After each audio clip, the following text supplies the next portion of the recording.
तो हम शुरुआत हिंदू धर्मों से करते हैं। हिंदू धर्म के सर्वोच्च और सर्वोपरि धर्म ग्रंथों का समूह है श्रुति। श्रुति में 4 वेद आते हैं, ऋग्वेद, सामवेद, यजुर्वेद, अथर्ववेद। हर वेद के 4 भाग होते हैं, संहिता, ब्राह्मण ग्रंथ, आरण्यक और उपनिषद। श्रुति का शाब्दिक अर्थ है सुना हुआ, यानी ईश्वर की वाणी जो प्राचीन काल में ऋषियों द्वारा सुनाई गई थी। अब सुनाने का मात्र अर्थ कानों से सुनना नहीं, बल्कि ब्रह्मांड के अनंत सत्य का दर्शन यानी सीधा साक्षात्कार कर लेना है। हिंदू व्यक्ति का जो रोज का जीवन है या जो आध्यात्मिक जीवन है, उसकी आधार भूमि ये 4 वेद ही हैं। वेदों के बाद आती हैं श्रुतियां। श्रुतियों में मुख्यतः 18 श्रुतियां हैं, पर हम अगर उनमें से 3 मुख्य श्रुतियों पर ध्यान केंद्रित करें तो वो 3 श्रुतियां हैं। पहली मनुस्मृति, दूसरी याज्ञवल्क्य स्मृति और तीसरी पराशर स्मृति। कहा यह जाता है कि मनुस्मृति सतयुग के लिए है, याज्ञवल्क्य स्मृति त्रेता युग के लिए है और संख और लिखित स्मृति द्वापर युग के लिए है और पराशर स्मृति कलयुग के लिए है।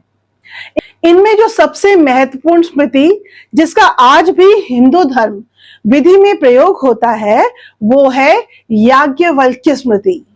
स्मृति की भाषा सरल थी, नियम समयानुसार थे तथा नवीन परिस्थितियों का इनमें ध्यान रखा गया था, अतः यह अधिक जान घान और समाज के अनुकूल बने रहे। फिर भी श्रुति की महत्ता इनकी अपेक्षा अत्यधिक स्वीकार की गई, पर समय के साथ इन स्मृतियों पर भी टीकाएं लिखी गईं। याज्ञवल्क्य स्मृति के ऊपर ही कई टीकाएं हैं, पर 2 प्रमुख टीकाएं हैं, वो है दायभाग और मिताक्षर। आप पाएंगे कि दायभाग का अनुकरण असम और बंगाल के क्षेत्र में और मिताक्षर का अनुकरण बाकी भारत में हो रहा है। पर एक बात है कि अगर आप हिंदू धर्म के हिसाब से कानून की उत्पत्ति देखें, सोर्स ऑफ लॉ ढूंढें, यानी आप जानने की कोशिश करें कि ये कानून का जन्म कहां से होता है, उनका सोर्स, उनका उद्गम स्थान क्या है, तो हिंदू दृष्टिकोण से 4 चीजें हैं जिनसे हिंदुओं के कानून उत्पन्न होते हैं।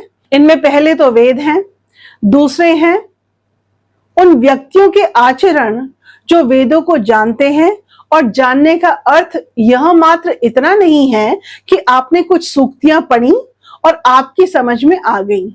जानने का अर्थ उसके गहरे संदर्भों में जानना है और उससे उन्होंने सत्य के दर्शन किए हैं।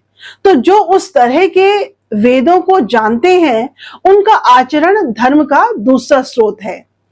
तीसरा सोर्स ऑफ लॉ है साधु व्यक्तियों का आचरण और चौथा सोर्स ऑफ लॉ है आत्मसंतुष्टि। तो ये 4 सोर्स ऑफ हिंदू लॉ हैं।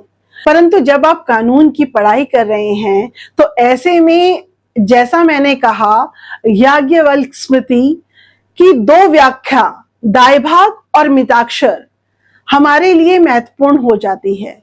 तो यह तो है हिंदू दृष्टिकोण से कानून की बात।